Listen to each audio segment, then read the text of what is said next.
اس کہانی کا آغاز کرنے سے پہلے ایک بات کرنا چاہوں گی میں آپ لوگوں سے۔ پچھلی ویڈیو پر ایک کامنٹ آیا تھا مجھے کہ اگر آپ کو اردو کمپلیٹ اور پراپر ایکسپلین نہیں کرنی آتی ہے تو انگلش میں ہی سنا دیں۔ دیکھیں، میں ایک پوری انگلش بک کو اردو میں ٹرانسلیٹ کر رہی ہوں۔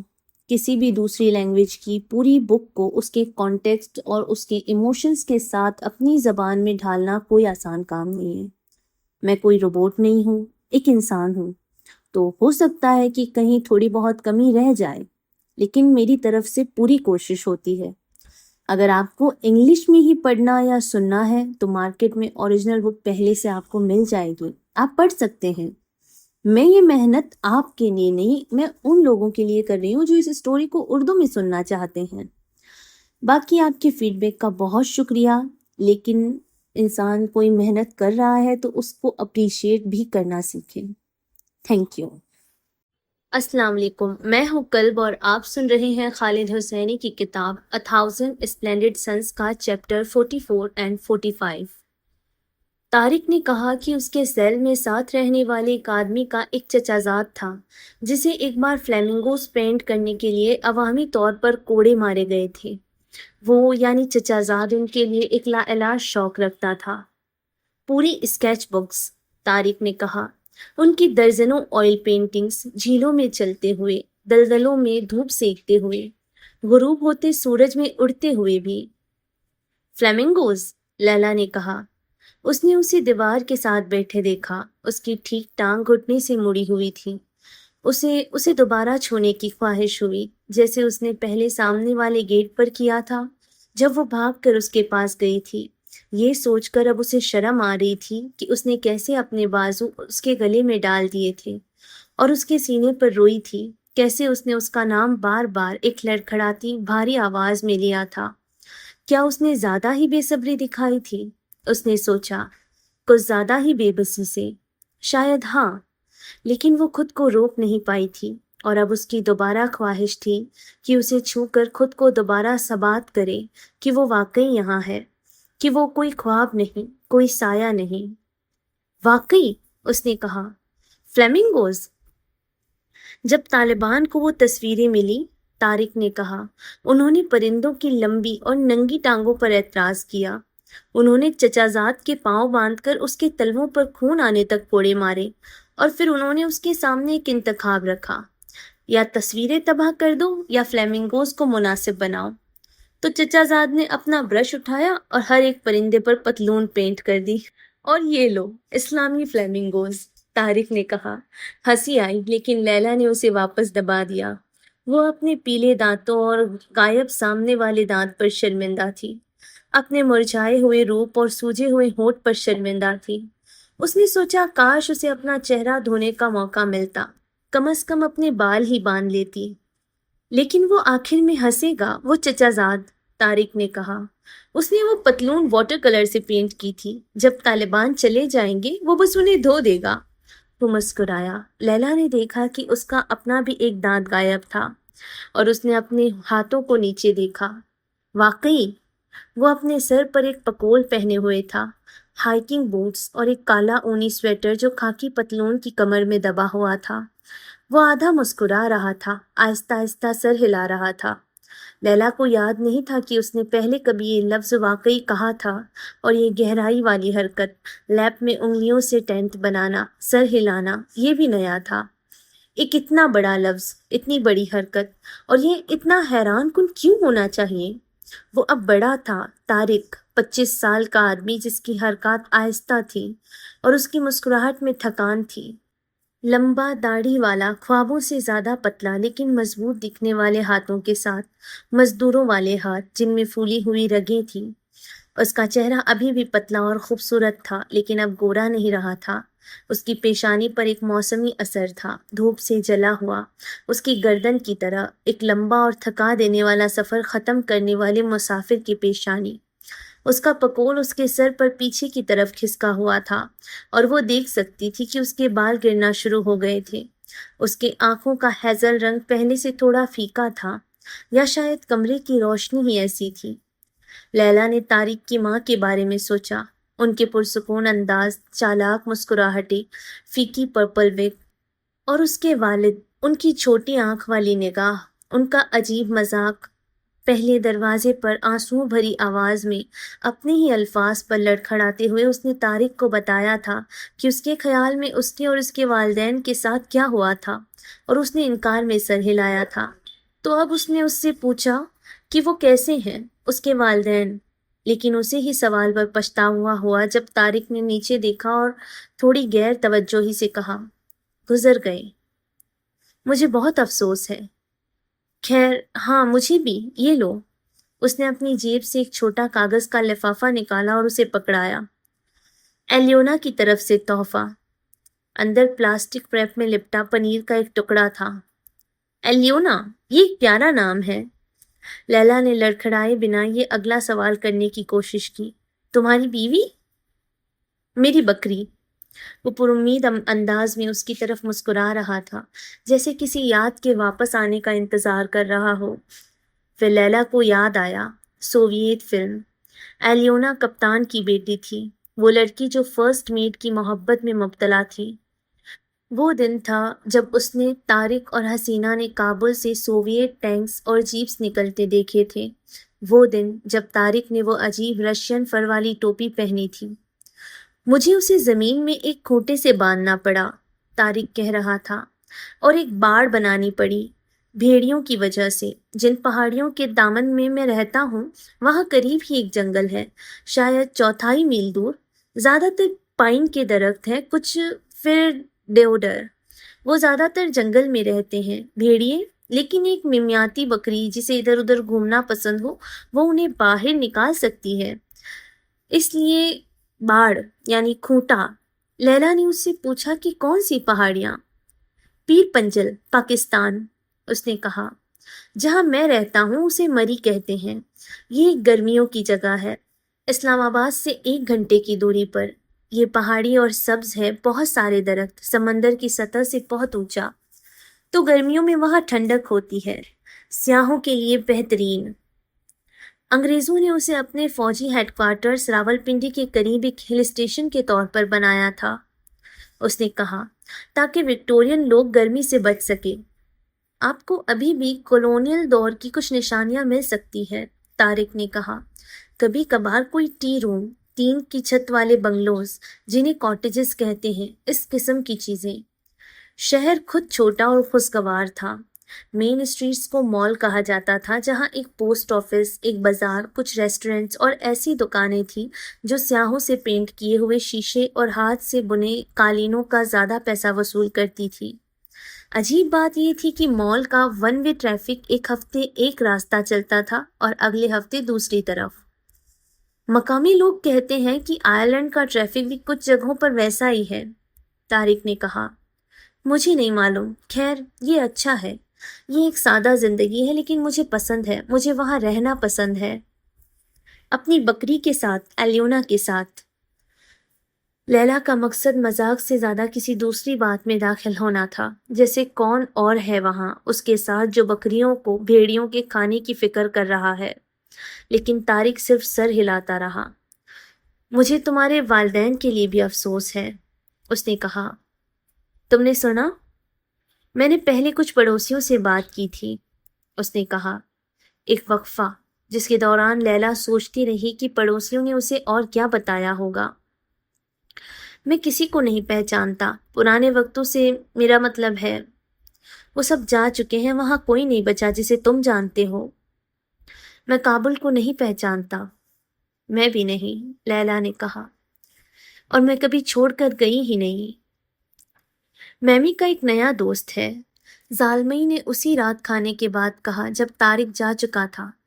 ایک آدمی، رشید نے اوپر دیکھا۔ اچھا، کیا واقعی؟ طارق نے پوچھا، کیا وہ اسموک کر سکتا ہے؟ وہ کچھ عرصہ پشاور کے قریب نصیر باغ ریفیوزی کیمپ میں رکے تھے، طارق نے رکابی میں راگ جاڑتے ہوئے کہا۔ وہاں پہلے سے 60,000 افغان رہ رہے تھے جب وہ اور اس کے والدین وہاں پہنچے۔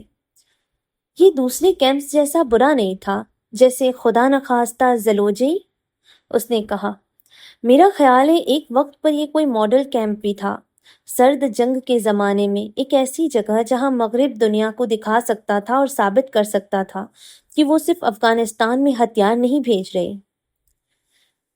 لیکن وہ سوویت جنگ کے دوران تھا، طارق نے کہا، جہاد اور عالمی دلچسپی اور سخی فنڈنگ اور مارگریٹ تھیچر کے دوران کے دن۔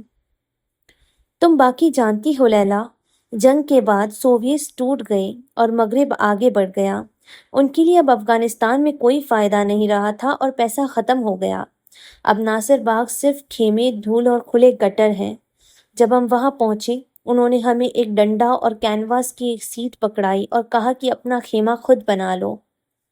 طارق نے کہا کہ اسے ناصر باغ کے بارے میں سب سے زیادہ جو یاد ہے جہاں وہ 1 سال رکے تھے، وہ برا رنگ تھا، برے خیمے، برے لوگ، برے کتے، برا دلیا۔ ایک بغیر پتوں کا درخت تھا جس پر وہ ہر روز چڑھتا تھا، جہاں وہ ایک ٹہنی پر بیٹھ کر پناہ گزینوں کو دھوپ میں لیٹے ہوئے دیکھتا، ان کے زخم اور کٹے انگ صاف نظر آتے۔ اس نے چھوٹے دبلے پتلے لڑکوں کو دیکھا جو اپنے جیری کین میں پانی اٹھاتے، آگ جلانے کے لیے کتوں کا فضلہ جمع کرتے، لکڑی کو کند چھری سے کاٹ کر کھلونا AK-47 بناتے، گندم کے آٹے کی بوریاں اٹھاتے جس سے کوئی ایسی روٹی نہیں بنا سکتا تھا جو جڑی رہے۔ ریفیوجی ٹاؤن کے ہر طرف ہوا خیموں کو پھڑپڑا رہی تھی، یہ ہر طرف جڑی بوٹیوں کے تنکے پھینکتی، مٹی کے جھونپڑوں کی چھتوں سے اڑنے والی پتنگوں کو ہوا میں اٹھاتی۔ بہت سے بچے مر گئے، پیچس، TB، بھوک، تم بس نام لو، زیادہ تر وہ لعنتی پیچش۔ خدا قسم لیلا، میں نے اتنے بچوں کو دفن ہوتے دیکھا، ایک انسان کے دیکھنے کے لیے اس سے بدتر کچھ بھی نہیں ہے۔ ان کے درمیان کچھ دیر کے لیے پھر خاموشی چھا گئی۔ وہ اپنی ٹانگیں کراس کر کے بیٹھ گیا۔ میرے والد اس سے پہلی سردیوں میں زندہ نہیں بچے، اس نے کہا۔ وہ نیند میں وفات پا گئے، مجھے نہیں لگتا کوئی درد تھا۔ اس نے کہا، اسی سردیوں میں اس کی ماں کو نیمونیا ہو گیا اور تقریباً مر ہی گئی تھی۔ مر گئی ہوتی اگر کیمپ کا ایک ڈاکٹر نہ ہوتا جو ایک اسٹیشن ویگن میں کام کرتا تھا جسے موبائل کلینک بنا دیا گیا تھا۔ وہ پوری رات جاگتی رہتی تھی، بخار میں کھانستی تھی، جنگ آلود بلغم نکالتی تھی، ڈاکٹر کو دیکھنے کے لیے قطاریں لمبی ہوتی تھیں۔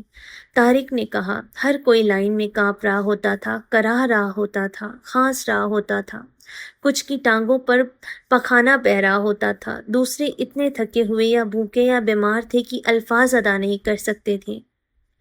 لیکن وہ ایک ڈیسنٹ آدمی تھا، وہ ڈاکٹر۔ اس نے میری ماں کا علاج کیا، انہیں کچھ گولیاں دی، اس سردی ان کی جان بچائی۔ اسی سردی طارق نے ایک بچے کو گھیرے میں لیا تھا، 12 شاید 13 سال کا، اس نے سکون سے کہا۔ میں نے اس کے گلے پر شیشے کا ایک ٹکڑا رکھا اور اس سے اس کا کمبل چھین لیا، میں نے وہ اپنی ماں کو دے دیا۔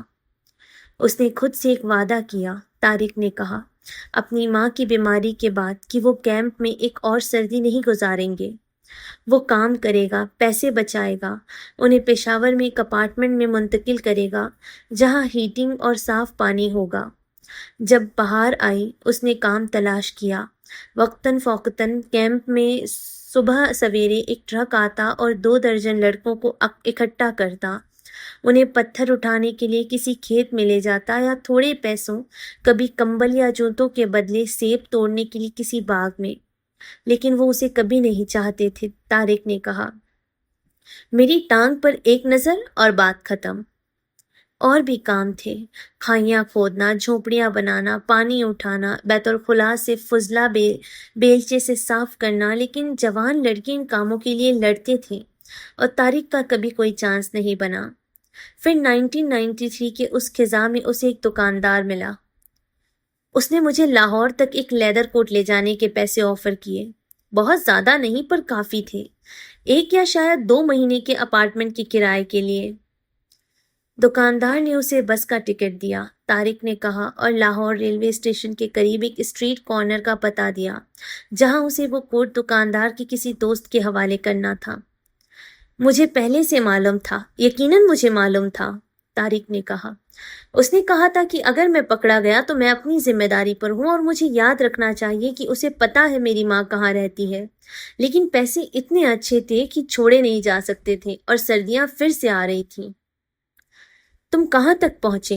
لیلا نے پوچھا۔ زیادہ دور نہیں، اس نے کہا اور ہنسا، معذرتی شرمندہ آواز میں۔ کبھی بس پر چڑھا ہی نہیں، لیکن میں نے سوچا تھا کہ میں محفوظ ہوں، تم جانتی ہو، بچ جاؤں گا۔ جیسے اوپر کہیں کوئی اکاؤنٹنٹ ہو، ایک آدمی جس نے اپنے کان کے پیچھے پینسل پھنسائی ہو، جو ان باتوں کا حساب رکھتا ہو، جو چیزوں کو گنتا ہو اور وہ نیچے دیکھ کر کہے، ہاں ہاں اسے یہ لینے دو، ہم اسے چھوڑ دیں گے، اس نے پہلے ہی اپنی سزا کاٹ لی ہے، اسے اس والے کو نہیں۔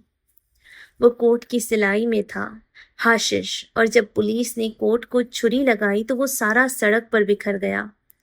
طارق پھر سے ہنسا جب اس نے یہ کہا، ایک بڑھتی ہوئی کانپتے ہوئے قسم کی ہنسی، اور لیلا کو یاد آیا کہ وہ بچپن میں کیسے اس طرح ہنستا تھا، شرمندگی چھپانے کے لیے، ان کاموں کو ہلکا کرنے کے لیے جو بے وقوفی یا رسوائی والے ہوتے تھے۔ وہ لنگڑاتا ہے، زالمئی نے کہا۔ کیا یہ وہی ہے جو میں سوچ رہا ہوں؟ وہ صرف ملنے آیا تھا، مریم نے کہا۔ چپ کرو تم، رشید نے انگلی اٹھاتے ہوئے غصے سے کہا۔ وہ واپس لیلا کی طرف مڑا۔ خیر تم کیا جانتی ہو؟ لیلا اور مجنون دوبارہ مل گئے، بالکل پرانے وقتوں کی طرح۔ اس کا چہرہ پتھر جیسا ہو گیا۔ تو تم نے اسے اندر آنے دیا، یہاں میرے گھر میں تم نے اسے آنے دیا، وہ میرے بیٹے کے ساتھ یہاں تھا۔ تم نے مجھے دھوکہ دیا، تم نے مجھ سے جھوٹ بولا، لیلا نے اپنے دانت پیستے ہوئے کہا۔ تم نے اس آدمی کو میرے سامنے بٹھایا اور تم جانتے تھے کہ اگر مجھے پتا چلتا کہ وہ زندہ ہے تو میں چلی جاتی، اور تم نے مجھ سے جھوٹ نہیں بولا۔ رشید دہاڑا۔ تمہارا خیال ہے کہ میں سمجھ نہیں پایا تمہارے حرامی کے بارے میں؟ تم مجھے بے وقوف سمجھتی ہو؟ جتنا طارق نے بات کی، لیلا کو اس لمحے سے اتنا ہی ڈر لگا جب وہ رک جائے گا۔ جو خاموشی اس کے بعد آتی وہ اس بات کا اشارہ ہوتی کہ اب حساب دینے کی باری اس کی ہے، یہ بتانے کی کہ کیوں اور کیسے اور کب، اس بات کو رسمی بنانا جو وہ یقیناً پہلے ہی جانتا تھا۔ جب بھی وہ رکتا اسے ہلکا متلی کا احساس ہوتا۔ اس نے اس کی آنکھوں سے نظریں چرا لی، اس نے نیچے اس کے ہاتھوں کی طرف دیکھا، ان کھردرے کالے بالوں پر جو اس عرصے کے دوران ان کی پشت پر اگ آئے تھے۔ طارق نے اپنے جیل کے سالوں کے بارے میں زیادہ نہیں بتایا، سوائے اس کے کہ اس نے وہاں اردو بولنا سیکھ لی تھی۔ جب لیلا نے پوچھا تو اس نے بے صبری سے اپنا سر ہلایا۔ اس حرکت میں لیلا نے زنگالود سلاخوں اور بنا دھلے جسموں، تشدد پسند آدمیوں اور بھرے ہوئے ہالز اور پھپھوندی جمع ہونے سے گلتی ہوئی چھتوں کو دیکھا۔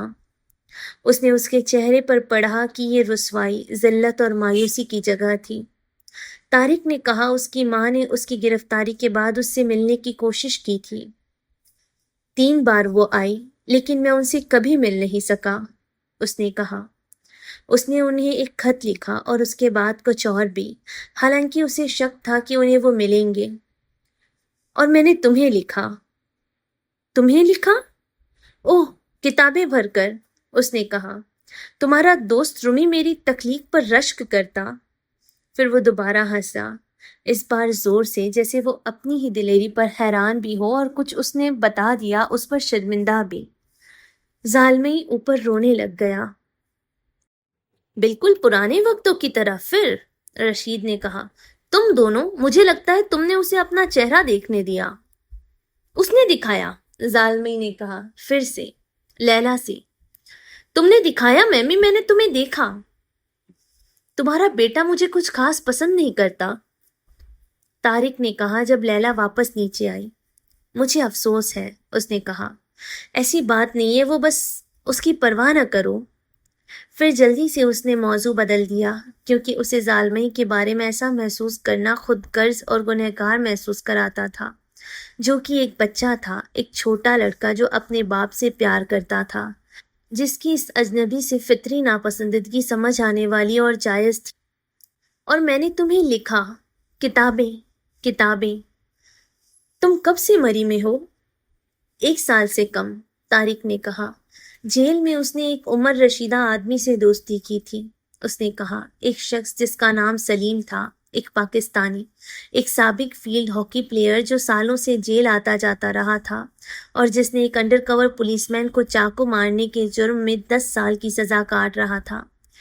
ہر جیل میں سلیم جیسا ایک آدمی ہوتا ہے، طارق نے کہا، وہاں ہمیشہ کوئی نہ کوئی ایسا ہوتا تھا جو چالاک اور تعلقات والا تھا، جو سسٹم چلاتا تھا اور تمہارے لیے چیزیں ڈھونڈتا تھا، کوئی ایسا جس کے ارد گرد ہوا میں موقع اور خطرہ دونوں گنگناتے تھے۔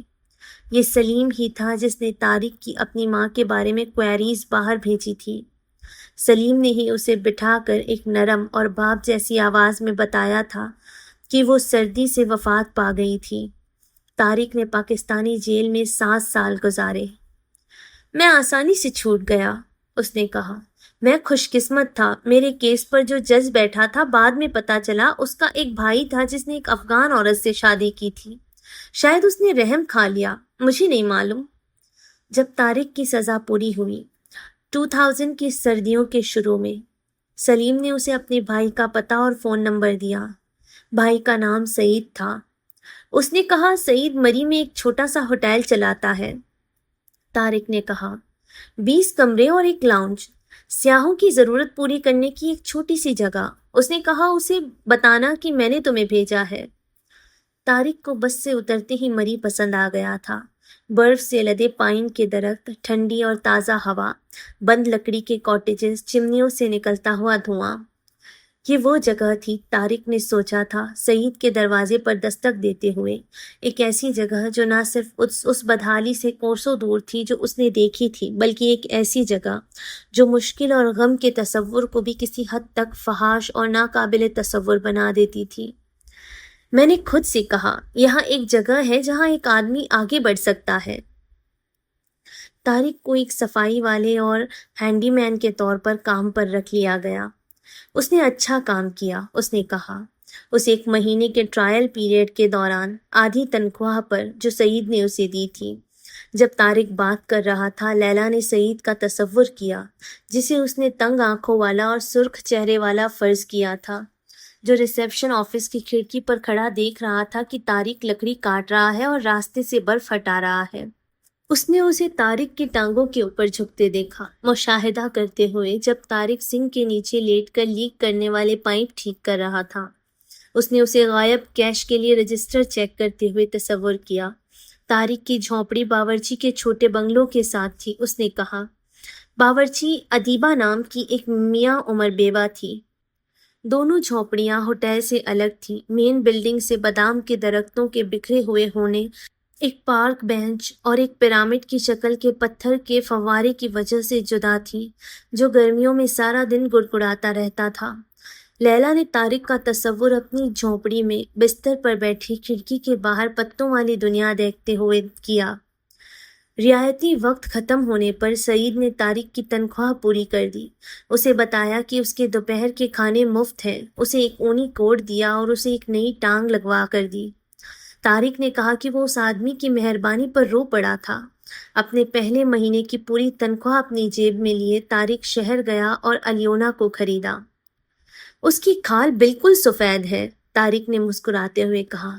کچھ صبح جب پوری رات برف باری ہوئی ہو، تم کھڑکی کے باہر دیکھو اور اس کی صرف 2 آنکھیں اور ایک تھوتنی ہی نظر آتی ہے۔ لیلا نے سر ہلایا، ایک اور خاموشی چھا گئی۔ اوپر زالمئی نے دیوار پر اپنی گیند دوبارہ مارنی شروع کر دی تھی۔ میں نے سوچا تم مر چکے ہو، لیلا نے کہا۔ میں جانتا ہوں، تم نے مجھے بتایا۔ لیلا کی آواز پھٹی، اسے اپنا گلا صاف کرنا پڑا، خود کو سنبھالنا پڑا۔ جو آدمی خبر دینے آیا تھا وہ اتنا سنجیدہ تھا، میں نے اس پر یقین کر لیا طارق۔ میں چاہتی ہوں کہ نہ کرتی، پر میں نے کیا، اور پھر مجھے اتنا اکیلا اور ڈرا ہوا محسوس ہوا، ورنہ میں رشید سے شادی کے لیے راضی نہ ہوتی، میں نہ کرتی۔ تمہیں یہ سب کرنے کی ضرورت نہیں، اس نے آہستگی سے کہا، اس کی آنکھوں سے بجتے ہوئے۔ جس انداز میں اس نے یہ کہا تھا اس میں کوئی چھپی ہوئی ملامت، کوئی الزام نہیں تھا، قصور کا کوئی اشارہ نہیں۔ لیکن مجھے کرنا ہے کیونکہ میں نے اس سے شادی کرنے کی ایک بڑی وجہ تھی۔ کچھ ایسا ہے جو تم نہیں جانتے طارق، مجھے تمہیں بتانا ہوگا۔ کیا تم بھی اس کے ساتھ بیٹھے اور باتیں کی؟ رشید نے زالمئی سے پوچھا۔ زالمئی نے کچھ نہیں کہا۔ لیلا نے اب اس کی آنکھوں میں ہچکچاہٹ اور بے یقینی دیکھی، جیسے اسے ابھی احساس ہوا ہو کہ جو اس نے بتایا تھا وہ اس سے کہیں زیادہ بڑا نکلا جتنا اس نے سوچا تھا۔ میں نے تم سے